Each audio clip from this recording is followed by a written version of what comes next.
This podcast is part of the Batman Universe Podcast Network, hosted by the BatmanUniverse.net.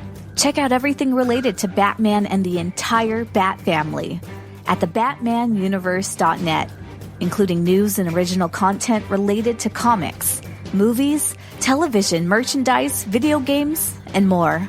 Also, check out some of the other unique podcasts that TBU has to offer. Consider supporting this podcast by becoming a patron on Patreon. Even $1 can go a long way in supporting this content that you enjoy. Look for a link over at thebatmanuniverse.net to offer your support now. And now, on with the show. Hi, my name is Peter Tomasi. Hi, this is James Tynan IV. Hi, I'm Dan Jurgens. Hey, I'm Dustin Wynn. This is Jim Lee. Hey, this is Scott Snyder. This is Mark Hamill speaking. This is Kevin Conroy. This is Tim Sale. Hello, everyone. I'm Batman, and you're listening to my podcast. Hello, and welcome to the Batman Universe Comics Podcast, Season 12, Episode 15. Today, I have an extra guest co-host. Welcome back, Palo, for his second co-hosting experience. Thank you very much. And we also have our standard crew of Steph, Theo, and myself. Hello. ¿Cómo está? ¿Cómo está? Comme si, comme ça. All right, so we're going to jump into our reviews after we cover a bit of comic news. We have a bit more than usual. I just found out that the Walmart Giant program have sadly been canceled. So they're no longer going to be releasing the new combined with reprinted stories in a 100-page giant format for $5, which for me was a really great deal. Instead, they've funneled all of their creative teams from that line into the digital first line. And instead of the original content, they're going to be packaging recent floppies, individual issues, in bundles of 4 for about $9. And I've actually seen those in Walmarts. Marvel's been running a similar program for a while now, several years. I'm actually very disappointed because I really like the Walmart Giants. I don't think they've been nearly as good since they finished the main runs with Tom King, Brian Bendis, and Jimmy Palmiotti and Amanda Conner. But they've still had a lot of fun stories, and it was nice to just have that sort of collectible thing on your shelf. They had a really nice uniform look about it. I have a bunch of them. I collected all of the Tom King and Brian Bendis and Wonder Woman stories from that first year and a half. Is it just sales or whatever? I say as a salesperson. My guess is the shutdown meant they had to funnel a lot of energy towards their digital program, and they weighed the two, and they noticed that because people are shopping less in person, they're just not getting as many sales from the Giants program, and they felt they could funnel the same money to the digital program. And it's not like they're giving up on comics either in these stores. I mean, because even when they were selling the 100-page Giants, there were other comic-related stuff that they had on the shelves. They had, packs, and they had old, Wizard-style magazines. And, of course, they had some comic-related toys as well. I brought several of the Batman black and white mini statues that they had on sale, and they were all in that same section. Those mini statues are really snazzy, by the way. They are. They're really nice. And I was able to get one of each just by feeling my way through the bag. But, it's good to know that they're not totally giving up on comics in Walmart and other types of stores. Especially considering I didn't after like Ian was saying, after the first run, Up in the Sky and Batman Universe, after those were done, I pretty much tailed off from buying them as well. Yeah, I would just pick up one or two now and then. I didn't go every month the way I did when they were doing the main stories. And those packs is kind of how I got my feet wet, because I found out about, I think I've mentioned, like, it was online. I saw a picture of Bruce and Selena getting engaged, and that's how I got interested in comics, but I got my feet wet buying comics by finding a pack at Walmart, and it had a Rebirth issue in it. And the rest of them was, I think, old New 52 stuff they were trying to get rid of.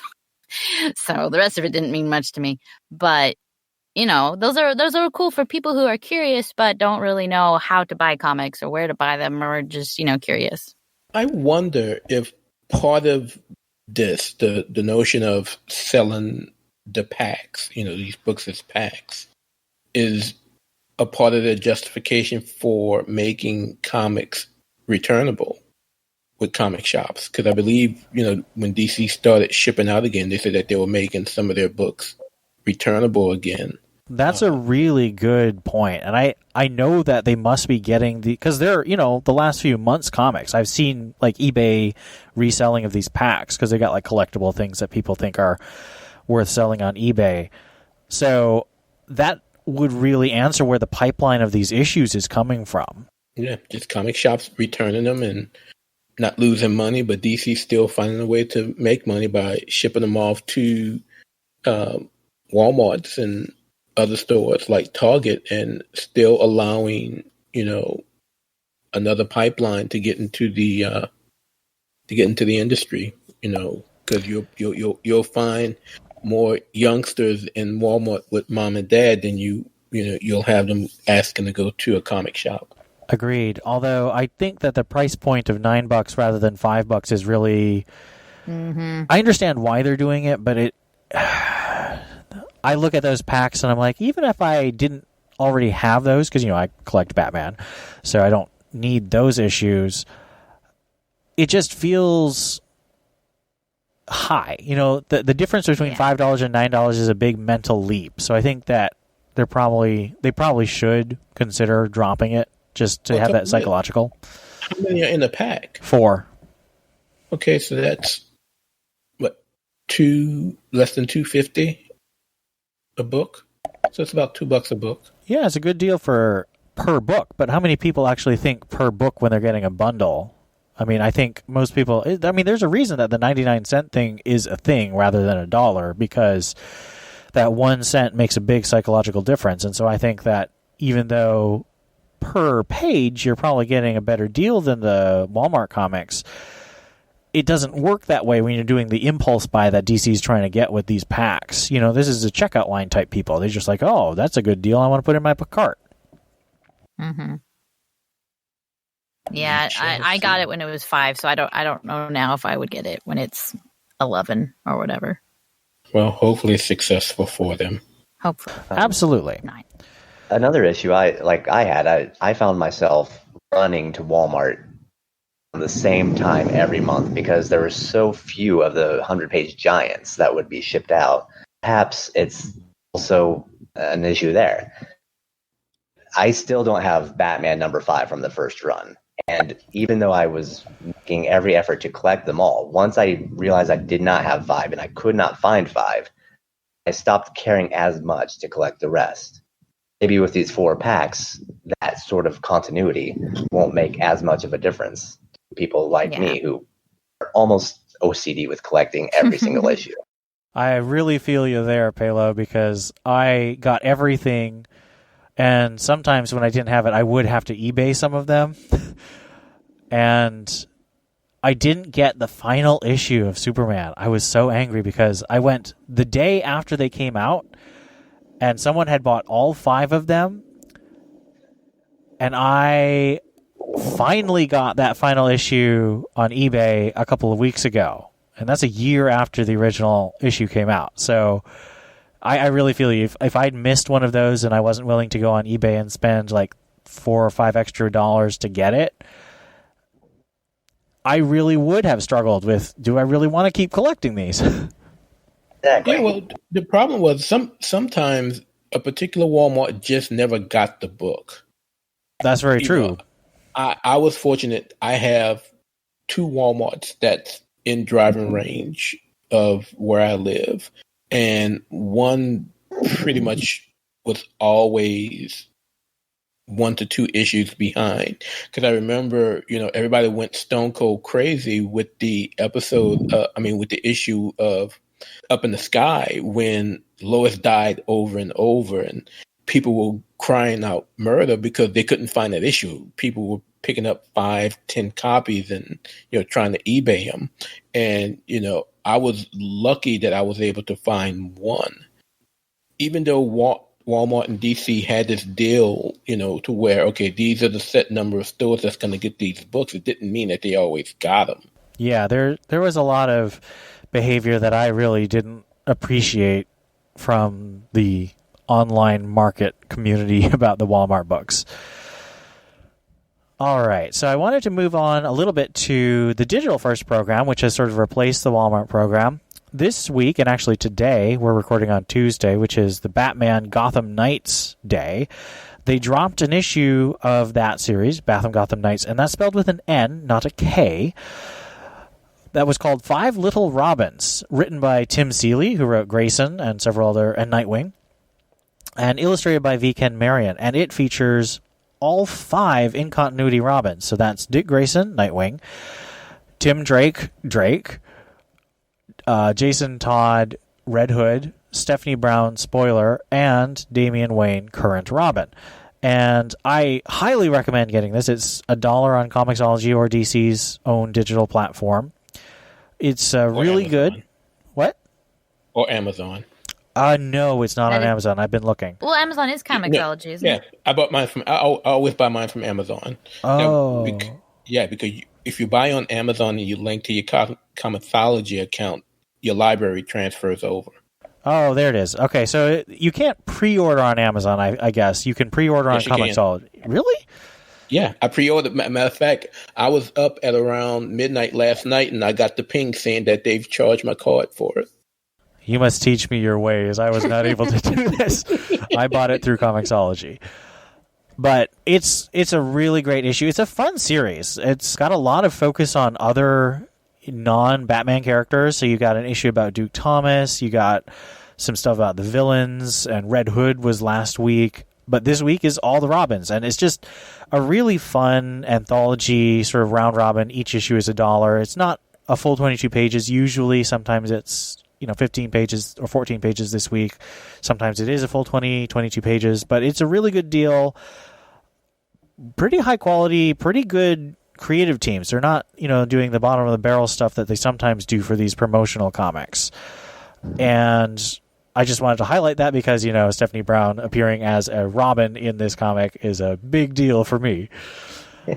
So I'm just going to say, I haven't read this issue yet, but it's already my favorite issue simply because of the cover. That cover is great because it's all 5 Robins swinging out at the front. Center. Yep, and Damian's kicking his foot out. Front and center, that's right. It's really beautiful. Really nice art. Theo has a piece of news about some of the merchandise we've got available. Yeah, so a while back, DC solicited it's a part of their black and white line. And it was actually introduced last year at Comic-Con, their Batman city that they had set up at Comic-Con celebrating the 80th anniversary. And they commissioned Todd McFarlane to do the 100th statue of the Batman black and white statue line. And the statue that he did was based on the cover that he did in Batman 423. It was one of the first, issues that he did cover work for. And it's absolutely marvelous. And I pre-ordered it when it was first solicited and, been waiting on it. So they finally announced that it's set to release on not October, in August. Actually late July, early August. So I am excited about this. I've been waiting for it. The cover is, if you've seen it before, it's absolutely wonderful. The cover is actually Batman holding a young lady in his arms, protecting her, whereas the statue does not have the young girl. But it's still just a truly marvelous statue that they're going to be selling. I believe DC has it direct for $135. I was luckily able to pre-order for less than that, so it can't get here soon enough. That is a pretty cool statue, and I can't wait to see some pics on the Discord. That's it for our news this week. Let's move on to our reviews.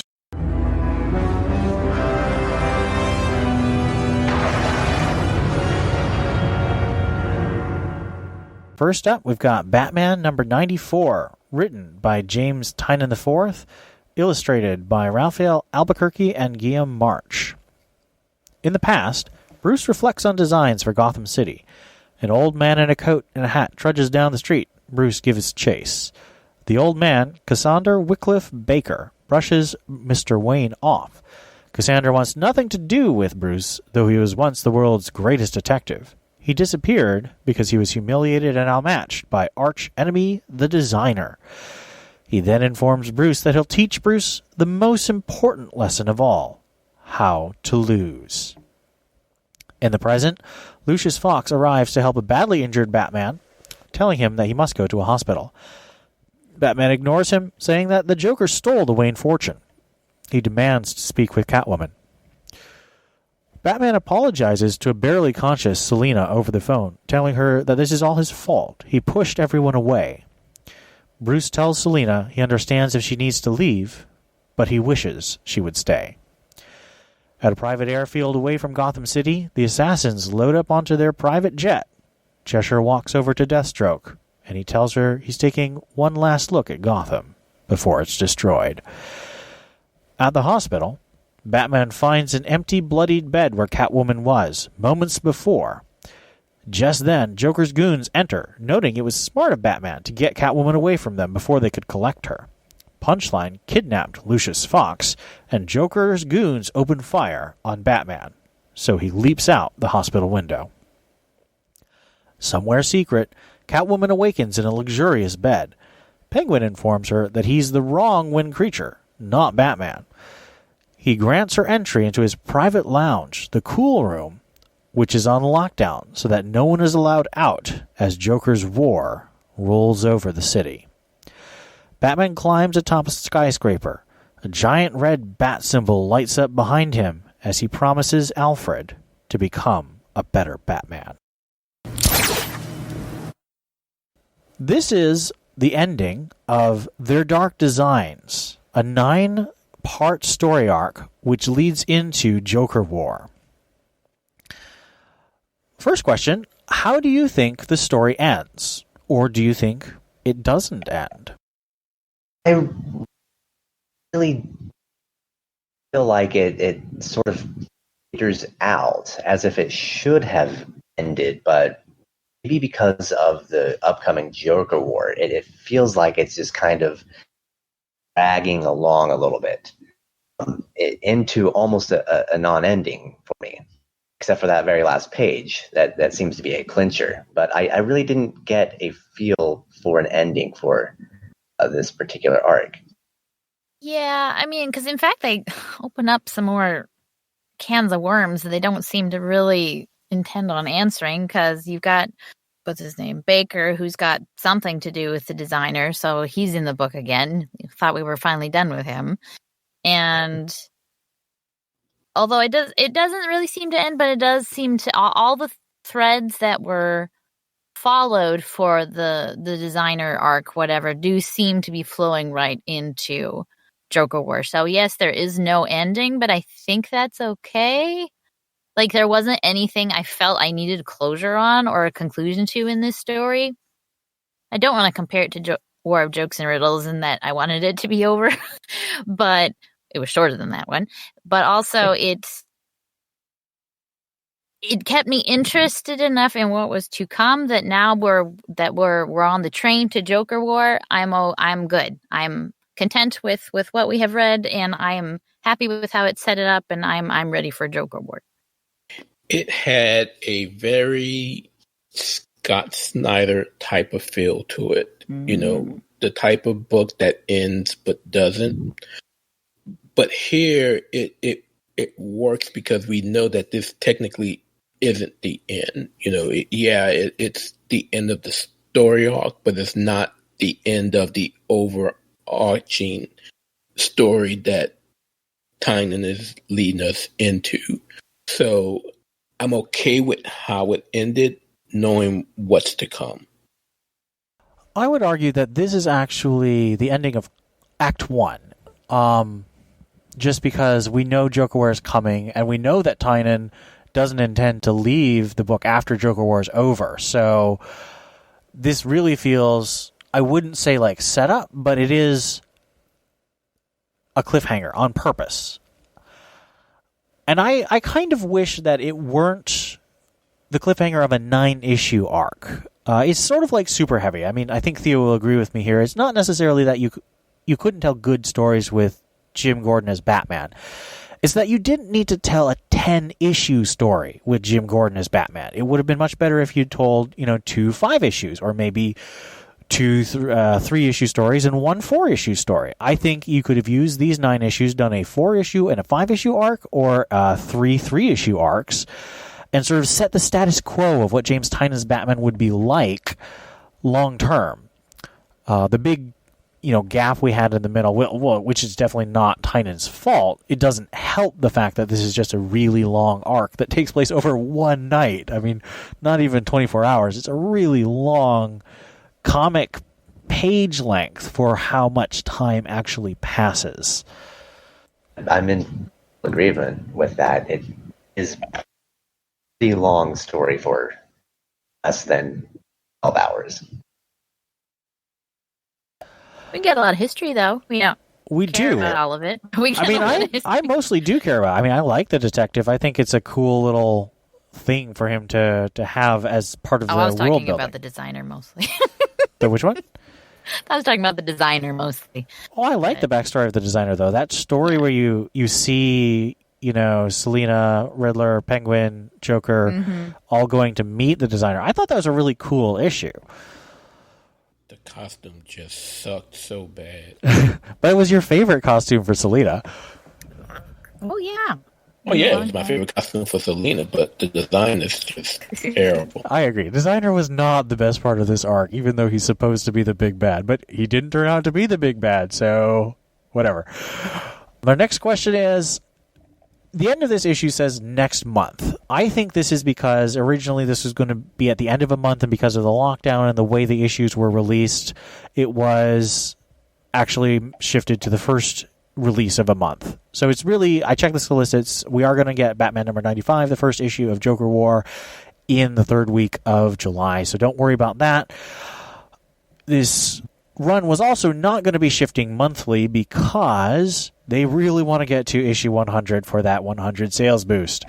So they're going to get to that as quickly as possible, and we'll see what happens after that. I mean, DC still hasn't stopped Wonder Woman from being twice monthly, even though I really think they should.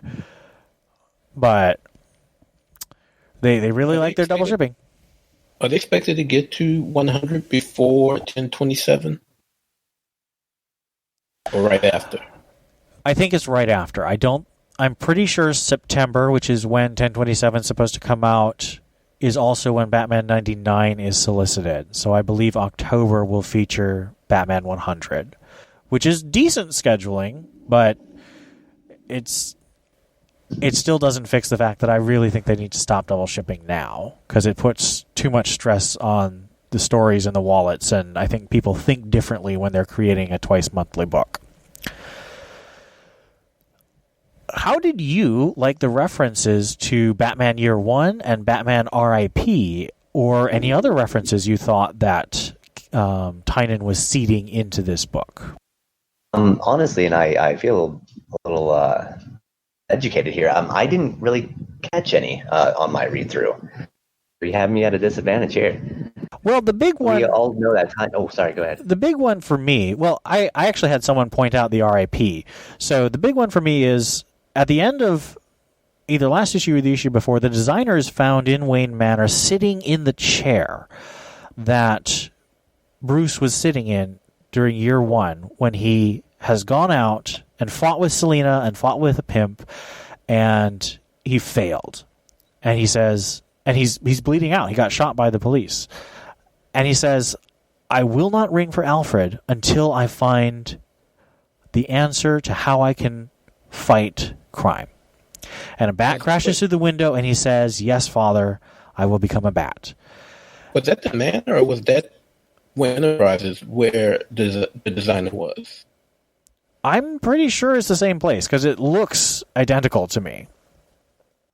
It does, but then he doesn't realize that they're surrounded by the government who's seizing his house. And if they were in Wayne Manor, I feel like he would have been aware of that.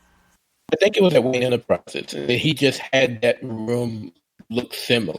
Well, the room is definitely identical, meant to look identical to the hall in Wayne Manor. Yeah. And then at the end, of course, you have what I think is a beautiful synthesis of year one, Batman R.I.P., and what Tom King did with Alfred, with Alfred calling Bruce his son, finally. And, in Batman 85, Batman says to Thomas, Flashpoint Batman, "You are not my father. Alfred was my father." So he says, instead of "Yes, Father," he says, "Yes, Alfred. I will become a better Batman." So that was a beautiful homage to both Tom King's run and year one. And the image where he's got that huge red bat signal is very reminiscent of the imagery of Batman R.I.P. So I think he's just really synthesizing a lot of Batman stuff, trying to make this feel really classic. So with that, how does that make you feel about this issue leading into Joker War? Well, now that it's been explained to me, I totally do get it now, and I do think it's really well played, especially since his last line is "I will become a better Batman." I think this Tynion's writing kind of shows a prelude to that because he's replacing father with Alfred, leading up to that statement. Yeah, I think it's a beautiful moment myself. I didn't catch too much of the imagery. I just kind of took notes of stuff that was happening in the issue. Because he even talks about, that night or later, I that's when I saw the bat and made it my mission to blah, blah, blah. So it was cool seeing this time, his pre-Batman time right before year one or during year one. So I did think that was pretty cool that we kind of get a little more story of that. Did you notice Bruce's The Rock face on the, I think it's the 6th page? His eyebrow is like halfway up his face. I just love that little nod to The Rock. It's like, Tanya loves more than just Batman. So I thought that was cool. But no, I liked it. I like it. And what really, more than anything, it helps me relax because I know Tynion's great, and I have loved a lot of the stuff I've read by Tynion, but this just lets you know he knows his stuff. Snyder is not his only resource. He knows Batman. He knows the history. He's read it. He knows the imagery. He knows the anthology. He knows the mythology. He is familiar, and we are in good hands, or Batman is in good hands with Tynion. And I think that's what I got mostly out of this, is just knowing for 100% sure this guy loves Batman as much as we do. And it's gonna be good. We don't have to be worried about Joker War. It's all good. Yeah, I always appreciate when writers pull from history, of a character, and it's not just Batman, but any book. And JT did a good job of not just going back, but going back multiple times. And I picked up, especially on the year one stuff, fairly quickly, and then realized the RIP notion on a second read. And things like that is always appreciative because, like Steph says, it allows the reader to know that the writer is grounded in knowing the mythology and the ethos of the character, and this fit well with what we're doing and what JT is doing. Ending the arc by saying, I'm going to be a better Batman. And, now we're going to see, pretty much maybe another rebirth of the character. So we shall see what happens in Joker War. I agree. I love the references. I think that what makes them especially good is it's not just a reference for the sake of saying, oh, I know my stuff. It's a reference that's recontextualized in an emotional setting. When Batman says, yes, Alfred, I shall become a better Batman, the change and the way it's built up and the way it ties into what's come before is all so powerful. It just gives you those shivers when it's almost like, that lightning goes off behind you and you just have that shivers. He's just being a really effective writer here, in addition to just having so much thought going on. And you can see all the thought going on if you subscribe to his newsletter, but I think it's also on the page. Going to something that's perhaps a little less friendly to us readers, the cover says their relationship in tatters and has Batman and Catwoman with their backs to each other. Why does DC keep lying to us about Batman and Catwoman breaking up on the covers and then not having anything like that happen in the book? On the flip side, as another callback, Batman calls Catwoman Cat, and she makes a reference to how he hasn't called her that in a while, which is that was Tom King's thing, and James Tynion doesn't do that a lot. But I thought it was a really respectful nod of Tynion to the previous run that makes it feel like these are the same characters, even though it's a new writer. So how do you think about the cover and the return of Bat-Cat? First, I agree 100% that BT really respects all of the history that has gone before. But that being said, I'm so tired of seeing covers like this over and over again. It's just kind of a reminder of what happened with issue 50. That perhaps casual fans dropped off the titles for. So if they're going in, maybe trying to give things a second chance, and they see another cover with these two such distress, it's productive, I believe, on DC's behalf. We all want them to be together. Maybe so hear me out. So maybe it's reverse psychology. So DC was all Batman, Catwoman getting married, yeah, and then they didn't.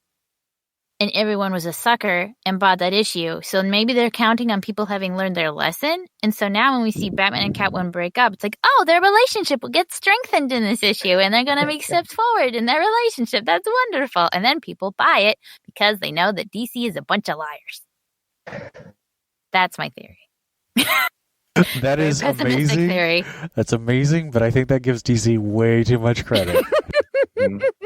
Wish I were that optimistic. And the return of Batcat, I loved it because if you think about it, she was unconscious and waking up in a panic, and she calls out Bat, and people know that her and Batman are a thing now. And so if she had woken up and called out Bruce, there might have been more questions. Of course, that whole thing is still whatever. Are Bruce and Selina together, or Batman and Catwoman together? And how did the Rogues not know? Anyway, whatever. But in theory, if she were under duress, calling out for Bat would make way more sense than calling out for Bruce, or at least hides his identity more. Not that that's really a concern these days, but there you are. So I love that it's back. I know some people get irritated by it, but I think it's adorable. So not only did they lie again, but and I say this as a fan of Tony Daniel, but the cover just doesn't look nice anyway. Agreed. It's not his best work. It is not a good looking cover at all. And one of the things that I found myself doing as of late, I've been getting either the variant covers or the textless, i.e. virgin covers as of late, to kind of avoid this stuff, because again, it doesn't make sense. And yeah, I wouldn't give DC that much credit. It doesn't make sense. And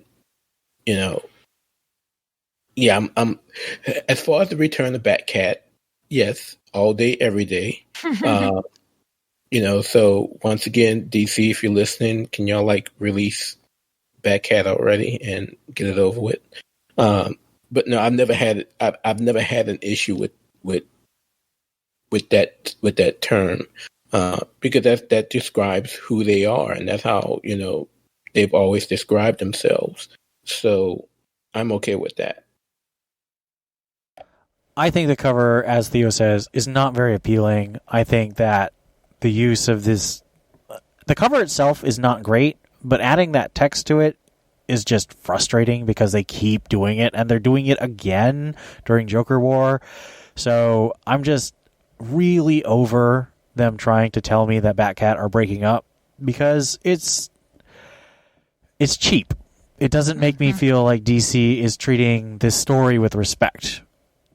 I do love how James Tynion wrote them. I think that he really respected Tom King, and he respected the characters, and he made it emotional. Like, I felt for Catwoman and Batman in this issue, and I think that's the mark of good writing, is you get into these characters' heads and hearts, and that's good. Something else about the characters' heads and hearts is Joker calls himself Batman's beau. So this goes back to our shipper spotlight in episode 300, where I said my no TP was Joker Batman, and I clarified that I think Joker does have shipping feelings towards Batman, but Batman does not reciprocate, unless it's the Killing Joke, in which case I just hate the Killing Joke. How do you feel about Joker calling himself Batman's beau? I think this has been sort of established over the last decade or two. I'm fine with him going this way. I'm also with you. That's a no TB at all. I'm just kind of used to him being that sort of flip side of Batman, and feeling that there is this ethereal relationship. And it doesn't bother me. I mean, it makes sense. It's the obsession that can maybe make you think and feel more than you do. I mean, when your whole life becomes about someone, that's some people's definition of a relationship.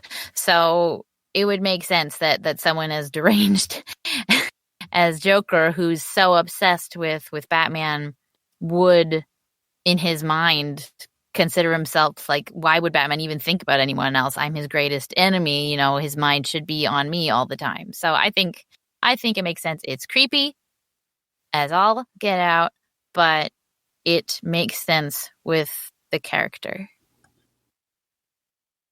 Yeah, it definitely it's definitely creepy. It's definitely my no TP as well, outside of Tim and Steph. But it goes along with the history of the character. I mean, Steph mentioned one example. Another example, again, in the previous issue, as Batman was figuring out the plan, the designer plan was that Joker was supposed to kill Batman and Robin, and Joker didn't want to do it. Like, why would I do that? And that just threw everything in awry. But, I guess the notion that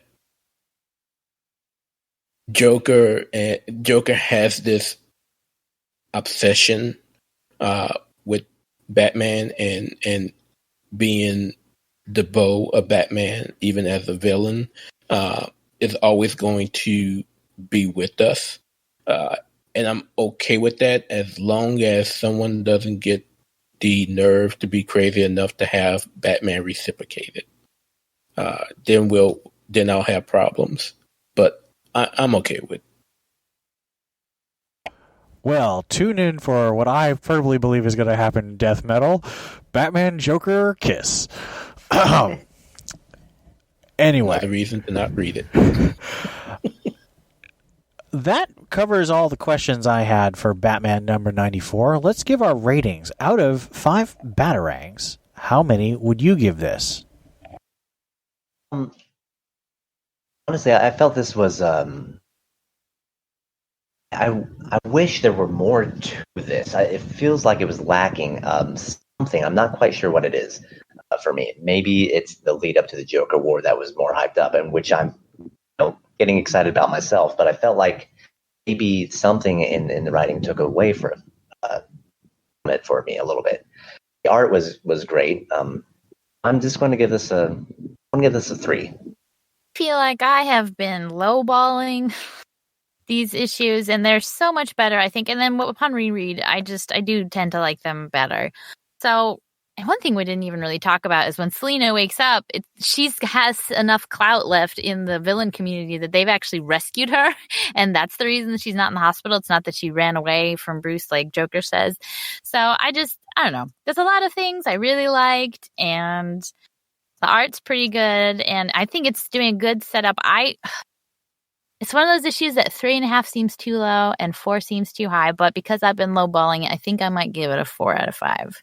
Because I'm getting excited, and I like the way that this story was presented. And I think there was a lot of facets, and there was a lot to this story, even if it was like small little tidbits here and there.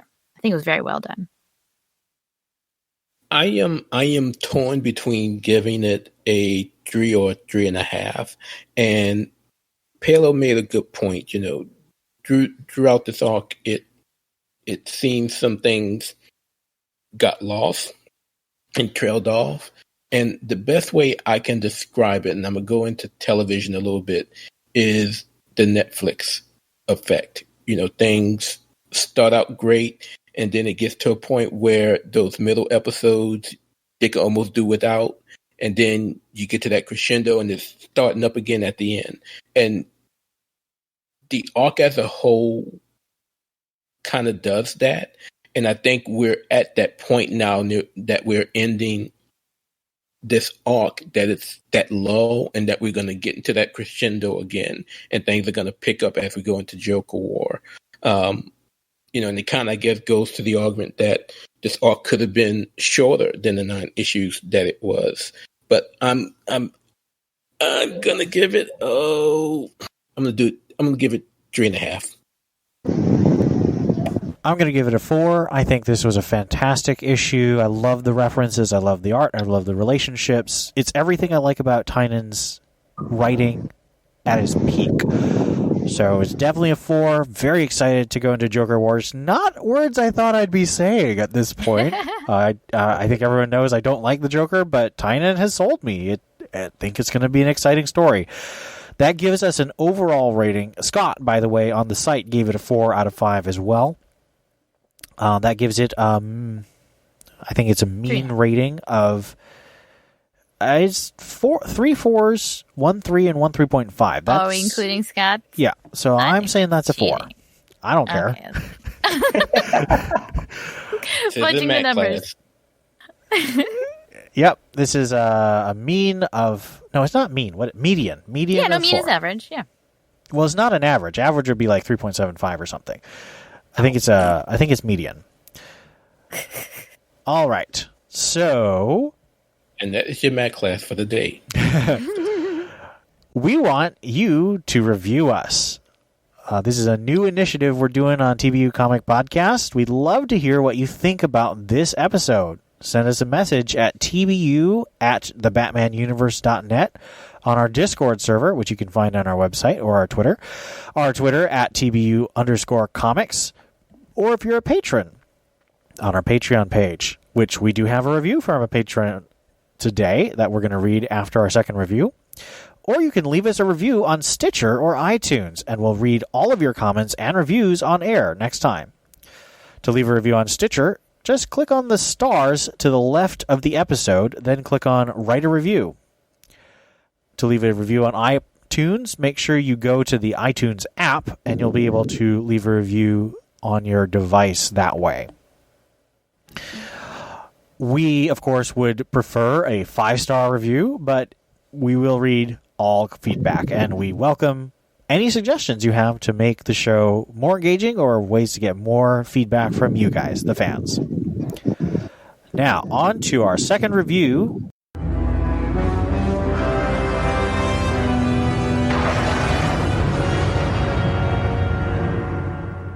Detective Comics 1023, written by Peter J. Tomasi, art by Brad Walker.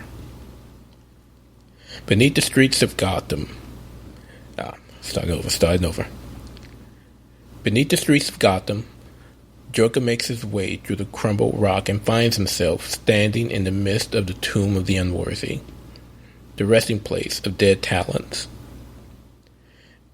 As he searches the multiple stone coffins, he stops at one with the initials LM inscribed on it. He's found his target. He pries open the sarcophagus and injects the resting figure with a serum taken from a member of the court. Minutes later, Talon, Lincoln March, rises, swearing devotion to the court. The Joker responds that his loyalty belongs to him.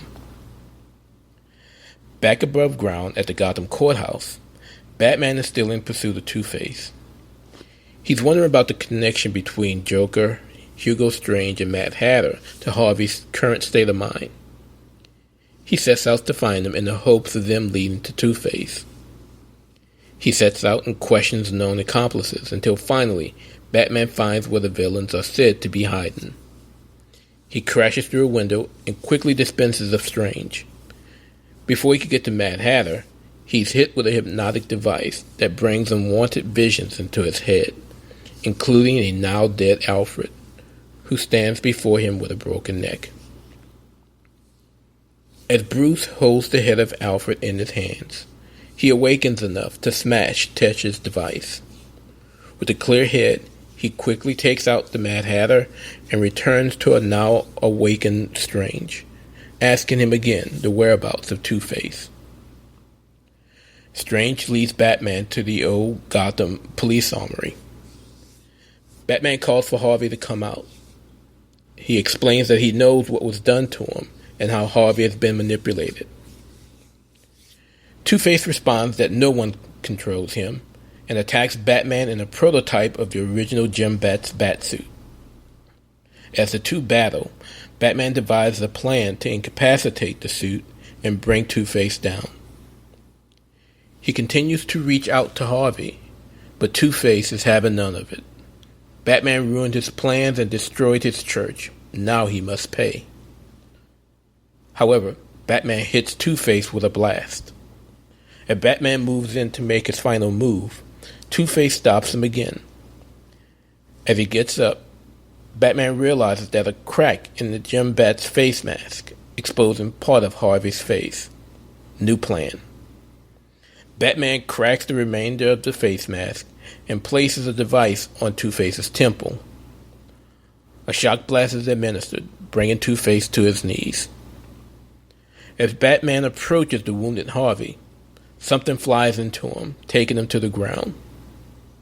Batman looks up to see Lincoln March standing above him with the army of Talons standing behind. The Joker sends his regards. So how do this week's detective and this week's Batman match up to you? Well, the heavy focus seems to be that the Joker is really knowing everything at the beginning of this war. That's really how I get tying in together and matching up. There are some, weird, tiny things going on. As Batman's been through this 9-issue half-night story arc, and we've got this Two-Face one, which is considerably longer.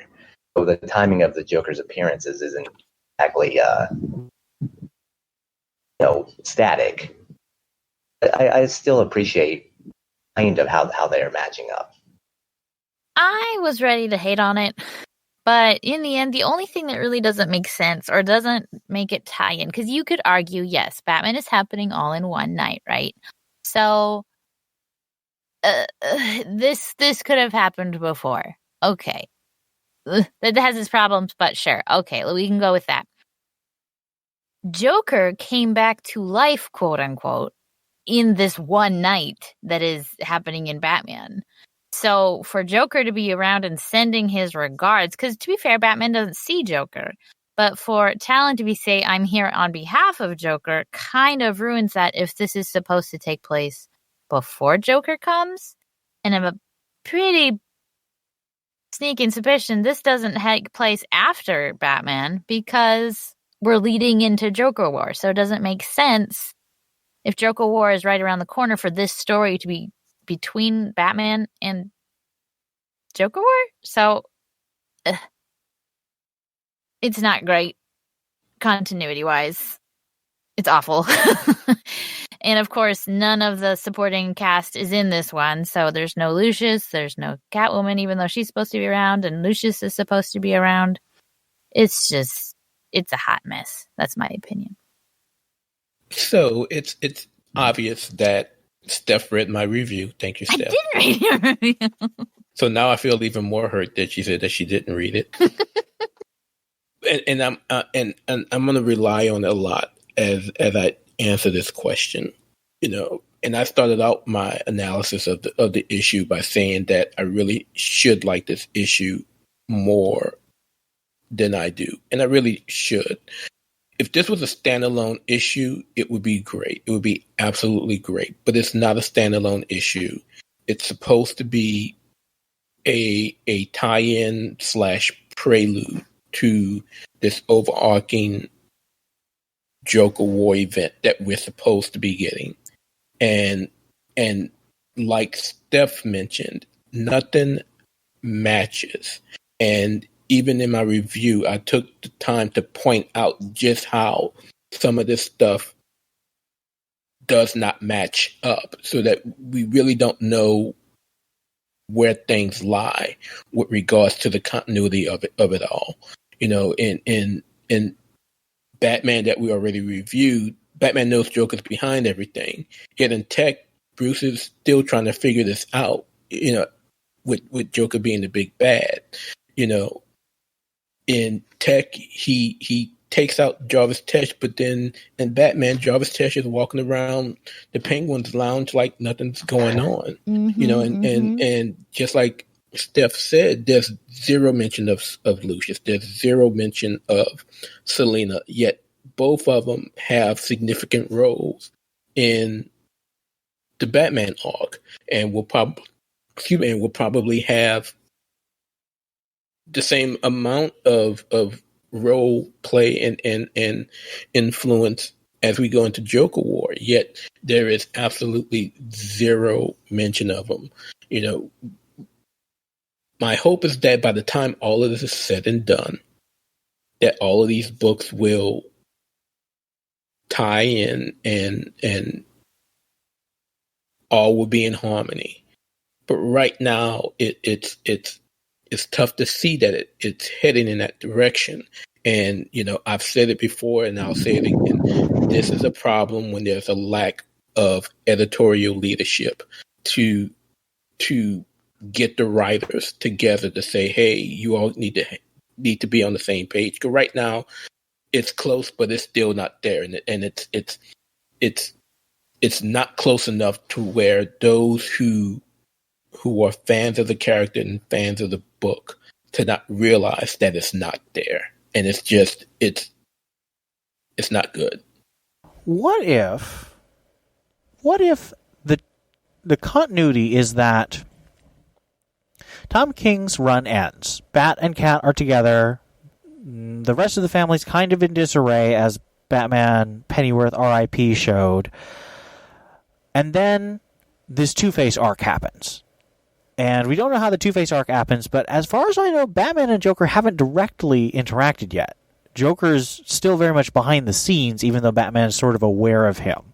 And someone sending, Lincoln March sending Batman Joker's regards doesn't mean that it couldn't happen days or even months before Joker War. And so let's say this Two-Face arc ends, and then their Dark Design starts, and that takes just a night. And that leads pretty much directly into Joker War, as far as we can tell. Does that fix the continuity for you, or does it feel like they're asking you to believe they're happening at the same time? I think they're asking you to believe it at the same time. My big problem, and like I said, I was ready to argue, and I still am not happy, but I just don't like that he says Joker sends his regards. Like, it's current tense. It just, I don't know. Maybe it's just the grammatician. Is that a word? In my head. But it just seems like he's saying Joker sent me now. And Joker is supposed to be dead or whatever. So it's just kind of meh. Yeah, it's hard for me to get on board with, especially knowing what's to come with other issues. And again, this is Theo who reads the solicits, and I won't go that far down the line, but it should be better than this. It should be easier than this. We just lost Denny O'Neil not too long ago, and that was one thing that Denny had the knack of when it came to every single book in the Batman line. He kept it together, and there's no one at DC doing that. And we've all had this discussion before where there's these little cliques of writers, at DC, and it doesn't necessarily matter what one is writing, the other's going to do what he wants. And we saw it with even Tom King's run. It was far worse than what this is. And like I said, it's gotten better. It's gotten better as we're going into Joker War, but still the holes are just so obvious. It's just, I just want to scream. Fair enough. I kind of exist in a land where I read Justice League. Sometimes when I read Justice League, I read the Bat Family titles, I read Batman, and if I can see connections, I'm happy. If I don't see connections, I just sort of assume they happen in sort of the same world. And I understand that DC would like us to think otherwise, but I think for our own sanity, that's the way we have to approach it, because it's clearly not lining up. I mean, it'd be nice if they would do things similar to like Robin War, or what was that one, Night of the Monster Men, where each issue tells a chapter of the story, and it's not like things are happening at the same time. Each issue is sequential, and you had issue 1, issue 2, issue 3. But DC doesn't like to do that anymore, so we're kind of stuck here. But it has to get better. I mean, and I hope so. It's not going to happen real soon. I mean, because again, if you read the solicits, Catwoman's role is she comes from Villa Hermosa and she's jumping right into Joker War. Well, damn, she was in City of Bane too. Y'all not going to even mention that? Come on, DC. Draw us a bone, please. We draw you money every week, every month. Draw us a bone. It does strike me that the two writers, Ryan and Tomasi, historically have respect for the other titles. We already talked about Tynion's, and Tomasi back in his Batman and Robin run, he did his best to keep everything in current continuity. It's strange that these two, who seem to really relish that idea, maybe haven't lined up on this particular timeline. They just did the Alfred story together. Yeah. But that was a flashback, so... So head-wringing. Just head-wringing. I'm sorry. Getting off my soapbox. No, I think it's a perfectly legitimate thing, especially since we were, and we have been very excited about the idea of getting things, more on the same footing, and this is not that. Will it matter that Lincoln March is the Talon that Joker resurrects, or could it be any old Talon in a mask? And my personal question is, why does the choice of Lincoln March suck? I'm going to struggle an answer here. I'm tired of the Talons. They've been popping up everywhere. He's almost like how the Penguin was back in the New 52. It was a good story, but they just keep popping up. I'm actually, an unpopular opinion here, but I'm actually relieved that it is Lincoln March and not someone else. Because, I forget his name, but the ancestor of Dick Grayson. Isn't his name Ephraim or something? Oh, you're talking about William Cobb? The great Yes, Cobb, yes. Yeah, that guy. He keeps showing up. I think he was in Nightwing recently. He was. Yes, he was. Yeah. He was the one I was really sick of. So it's, even though I don't like it as much, I do prefer that it was Lincoln March than anyone else that we have been constantly seeing. I think the Joker may have. I think it might be important because of his connection to Batman. Being the quote unquote brother of him. That kind of shows Joker that is playing his hand with Bruce's identity. So So I don't think it sucks as much as maybe everyone else does. I think it could be a cool turn. If there wasn't one issue left, I could see hope for that. But there's one issue left. I just don't have faith in this book that they would draw such an interesting thing as Lincoln March acknowledging that he's Bruce's brother, half brother, whatever, and that there's going to be some kind of familial drama with that. I think they picked. This is the pessimist in me who's starting to lose faith in Tomasi, which makes me so sad. But I think he just picked him because we know his name, and then you don't have to explain who he is or where he came from. Because I was kind of right. I think I was right. Or maybe it was just one of my theories that it was that Joker has getting all the Talons. So I don't think it matters that it's Lincoln in the front. He may just be more leadery than the others. Just, again, he's more popular, maybe with the Talons as well. So I don't think it matters. And Talons. Like Palo, I'm tired of Talons. Even before they came back, I was tired of Talons. Yeah, I agree. I'm tired of Talons as well. Yeah, Lincoln March does suck. Simply because. But I'm okay with how this is done simply because he wasn't the only Talon. He was just the Talon that was front and center. And, with this one issue left, I hope Bruce is quickly able to get them into a freezer and put them back to sleep and be done with it. It seems Tomasi is just playing Rogue's Gallery Roulette and picking, the first rogue that he can come up with, and he fell on Talon. We got one more issue, guys. That's all, and I'm going to leave it at that.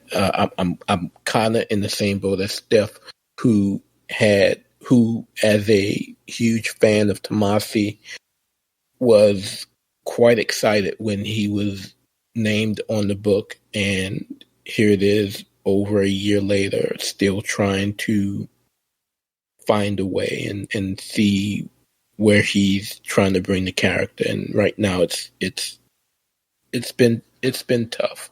Like I said, I really should have liked this issue better than I did. I think it sucks because Lincoln March is in one of my favorite post-Flashpoint stories, Batman Eternal. Now, I don't like Lincoln March in Court of Owls. I think that the whole ambiguity about him being Bruce's brother is dumb. I don't think Bruce should have a brother. I think that he should just be some dude who randomly looks a lot like Bruce. However, Batman Eternal had a really fun twist with Lincoln March, and then they put him on ice and said he wasn't going to come out for a long time. And then he came out less than a year later in Robin War. And then they put him on ice again. And now he's coming out again. Now, thinking about it, it is Joker who's bringing him out, not the court. So it's not them going back on the words again. But the court did bring him out in Robin War. And so I just don't like them yanking Lincoln March out again after Batman Eternal was supposed to be the end of him for a long time. So that's why I think Lincoln March showing up again sucks. And maybe the notion was I have to use Lincoln March because William Cobb was already used in Nightwing. I don't know. I'm just trying to give. Maybe they don't have to use Talons though.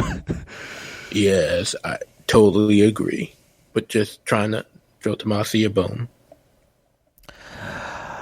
Are Batman's hallucinations self-made, or are they projected? In other words, does Mad Hatter know Bruce Wayne is Batman as well? Okay, so I don't believe that Mad Hatter knows that he's Batman. I think that he is manipulating the actions that cause Bruce to self-hallucinate, as you asked in your question. I think it's a little bit of both. I recall a episode in Batman the Animated Series you had, I believe it was the Scarecrow. Maybe it was Hugo Strange. I forget.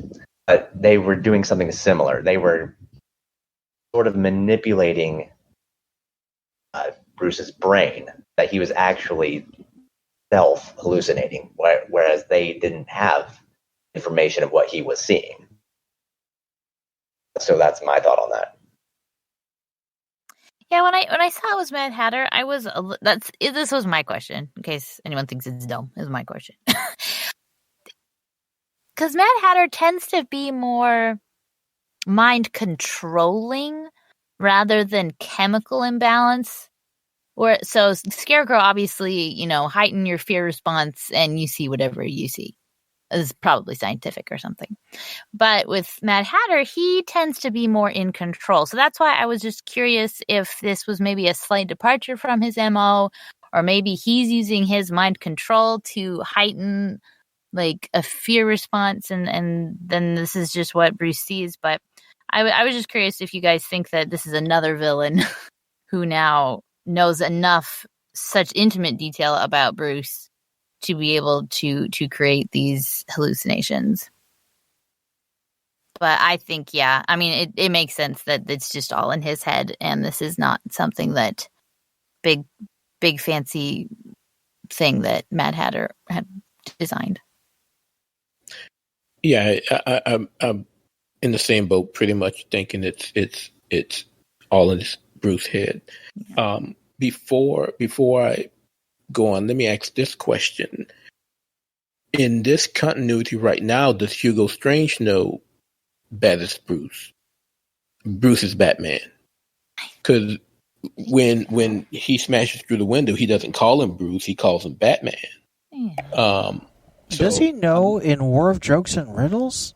I mean, Night of the Monster Men? I don't think he does. I don't. And so yeah, so I because it made me wonder when that particular panel popped up whether Hugo Strange knows Bruce's identity as past iterations of Hugo Strange has. But it doesn't seem like he does. Because even after Batman takes out Tesh and it's just him, you would think that, hey, buddy, long time no see, and he doesn't get personal with Bruce. He gets scared of Batman beating the hell out of him. But to get back to the original question, yeah, it's all in his head.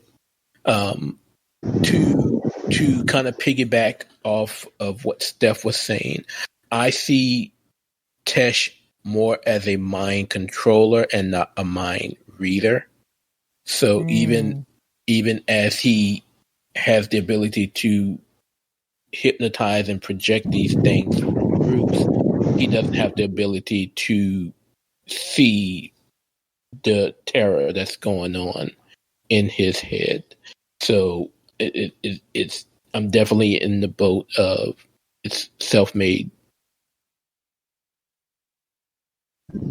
I think that's very sensible. I would tend to agree. I also wonder, we have Superman revealing his secret identity. We have Joker knowing Batman's secret identity. Last time we had a superhero of this level revealing their identity, well, I guess technically last time was Superman, but then Superman died in Last Days of Superman at the end of the New 52, and then we had a reboot. And then before that, you had Spider-Man revealing his identity, and there was a massive reboot of the Spider-Man titles back in 2007 with One More Day, which sucks, and no one should read it. There is a sense, in my feeling, that we may be headed towards a reboot in the next year. Possibly 2 years. And I think that the stories they're letting Tynan and Bendis tell with Superman and Batman feel like the kind of thing that corporate executives are going to say, why'd you let them do that? Reboot everything. I want Batman to have a secret identity and Superman to have a secret identity. Stop that. So I wonder if that's intentional or if they actually have a way out of these stories that they're planning right now. Next question we have is the Bat Bunny suit, or Rookie, the suit that Jim Gordon wore as Batman in the New 52, makes a return. How do you like that? It was fine. I wasn't really a big fan of the Batman storyline myself. But it was nice to see the callbacks that Tomasi does, just like with Tynion. It was fine. I thought it was interesting that Two-Face, that particular weapon of the week, I guess. Yeah, it was fine. I loved it just because it messes everything up again. Because they kind of seem to be picking and choosing what they want from the New 52 to be real in this reality. Like, we already know that the Mr. Freeze from the New 52 is not this Mr. Freeze. So you could argue that the New 52 didn't happen. But here we have the Bat Bunny suit. And I just think that's hilarious. Because it's just... who cares anymore, right? Who cares about continuity? Who cares? It's just whatever. So I was just more curious what Ian in particular, because I know you liked Super Heavy. I just was wondering what your particular opinions were, but I'd love to hear what Theo has to say first. Well, Rookie is one of the few parts of Snyder's run on Batman that I actually liked. I didn't like the idea of Super Heavy being a year long, but the idea of Rookie was a good one, especially once Jim was out of the suit, out of the robot, and you see that he was actually, able to function on its own. I would have hoped to see more of that aspect of Rookie. So I was okay with it. Again, like I said, that it's one of the few things about the New 52 run on Batman that I enjoyed. And I would leave it at that. I really liked seeing it. I don't like that it's, in the hands of a villain, because the last time we saw Rookie was actually in Tynan's run of Detective. Luke Fox used Rookie as his friend and research assistant during the intelligence arc. Well, that one's still there. Remember, right. This was the one that Two-Face was in, was one of the first prototypes, so it wasn't the original. And we know that, a suit can be mass-produced, especially when GCPD was attempting to have more than one Batman. And in the Batgirl title, there was actually a bunch of remote-controlled Rookie drones, or Rookie-type drones. I can't remember if that was part of a bigger storyline or not, but I distinctly remember a bunch of flying Rookie-style drones. So there's clearly a lot of this body model floating around Gotham in surplus at this point. So I love the reference, even though I'm sad that poor old Rookie is being used as an evil thing again. Because I love Jim as Batman. I love his relationship with his suit. It's very much, sort of like a Marine and his rifle, a boy and his robot dog type thing. Next question, and last question actually, do you think the Talons will be involved in Joker War proper, or is this just part of the prelude section? We still have an issue left, so it's possible that the Talons can be wrapped up, and I honestly hope that they are. Joker has already referred to him as a recruit, so I'm afraid that at least one is going to be around for a little bit, and I'm afraid that's going to be Lincoln March. I'm trying to find the reading order. Anyway, I'm trying to figure out which titles are going to be in here, because we know that Talons are already in Nightwing, and we know that Talons are in Detective Comics, this book that we are reading right now that I review. So I'm worried that they are going to be more involved, especially with the assassins leaving Gotham in Batman. There's no one, and all the rogues are locked in a bunker. So there's no one to other than Joker's goons to be his force. And I think he knows he can't rely on his goons because he doesn't. So I think the Talons are going to be the muscle in the Joker War. Which means Lincoln March will probably be involved, but just as a lackey. I would be surprised if he ever even takes his mask off and that his identity matters at all. So I am going to be the one that holds out hope that DC will spare us the agony and will end things with the next issue of Tech, and that we won't be subjected to any more Talons in the near future. But I also expect to be woefully disappointed, and that they may still be around. Not a fan. Never was a fan. So if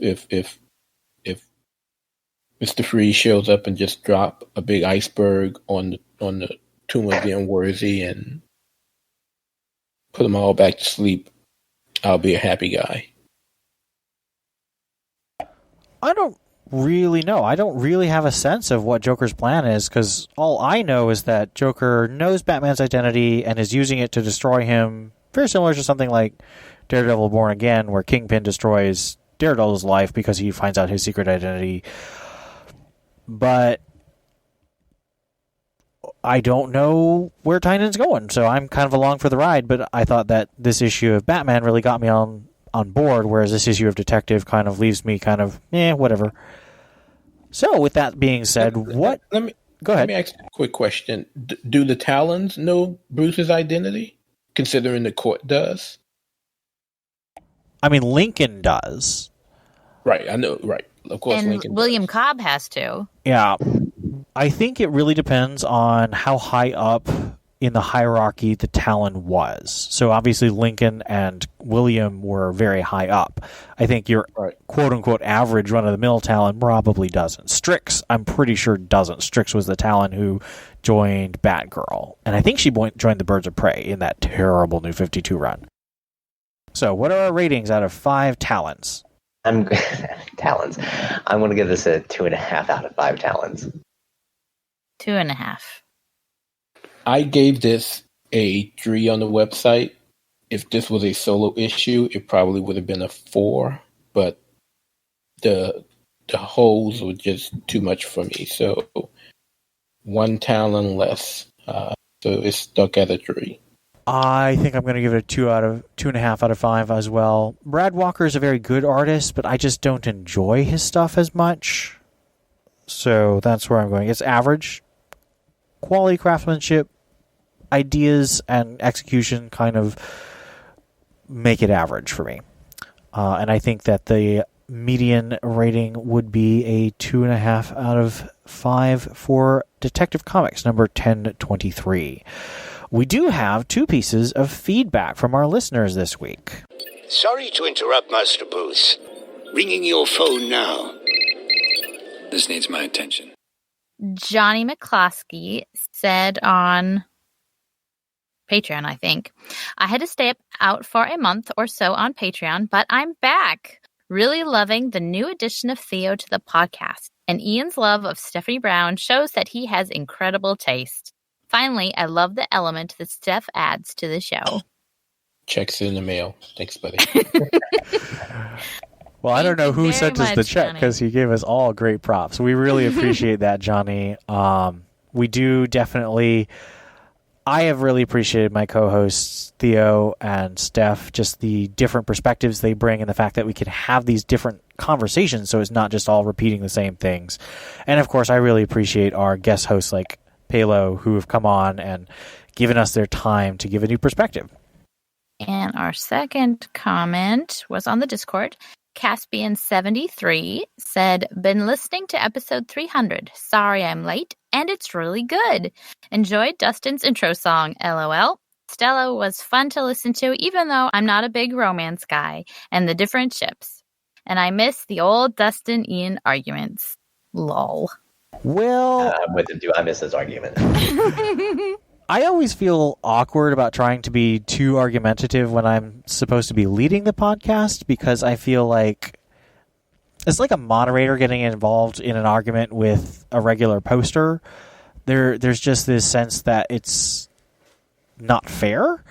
And so you think Theo and I need to have more arguments? So I when asked to join the cast, I clearly had this idea that Ian and I were going to be the Dustin and Ian of yore, because on the server there were plenty of times where we just wholeheartedly were on different pages on a lot of stuff, and yet we're here and we kind of are on the same page more times than not. And so one of these days I'm gonna do a rant, not like today, but hopefully I make Dustin proud. Well, anyway, Caspian, we really appreciate your comment and listening. There's no problem with people leaving comments on the Discord or the Twitter or email on older episodes. If you want to do that, we will read all of them. We do caveat that if you leave more than a page of notes, then we may trim for time. But we have a question of the week, which we're going to start as one of our regular listener engagement things. So feel free to leave one of your comments as a response to the question of the week, and we'll give our own answers to the question of the week. This one is, what's your favorite cover of this week? Now, this could be Batman or Detective or any of the other DC comics that are released. I'm going to have to say Detective, because I'm tired of the Batman Selina dress. Just because it's really, less really evil. There's none of this stupid cliffhanger lies. Yeah. I unfortunately did not check out too many covers, so I'm going to have to say Tech 2. No, there's no... I mean, if you just have the two, that's fine. Just pick one. Although it's a misleading cover for Tech as well, but at least it's not obnoxious and overly done. The Lee Bermejo variant for Tech is pretty nice as well. However, my cover of the week, without a shadow of a doubt, Five Little Robins. Oh, yes. That thing, I made a wallpaper. I absolutely loved it. I bought that while we were talking. That was such a great cover. It's by artist Viken Marion. I am torn between that one and the Young Justice cover by John Timms. It's Young Justice number 16, and it's just sort of a kaleidoscope of what's his name? Bart Allen, the Kid Flash from the future. No, Impulse. Sorry, he's Impulse. And I just thought that was a really clever design. I'm loving Young Justice, as I think everyone knows on the server. So there you have it. You've got 2 votes for Detective. You got a vote for Five Little Robins, which I also throw my vote behind, but I also picked Young Justice number 16. So tell us your favorite covers of the week. This has been the Batman Universe Comic Podcast. We'd like to thank our Patreons, Ian Miller, Rob O, Stephanie Mounts, Ed Grouse, Captain America, Johnny McCloskey, Robert Lewis, Gerald Green, Real No Deuces, Donovan Morgan Grant, Brendan Roberts, Mary Garrett, Theodis Wright, Joshua Lappin Bertoni, Tim Garassi, Stanton's Grave, Hannah Garr, Austin Davis, and Donald Townsend. We appreciate all of your support, and we hope that we'll see you next time on the Batman Universe Comic Podcast. This has been Ian. This is Donald. This was Steph. And this is Theo. And we'll see you next time with more Batman Universe Comics.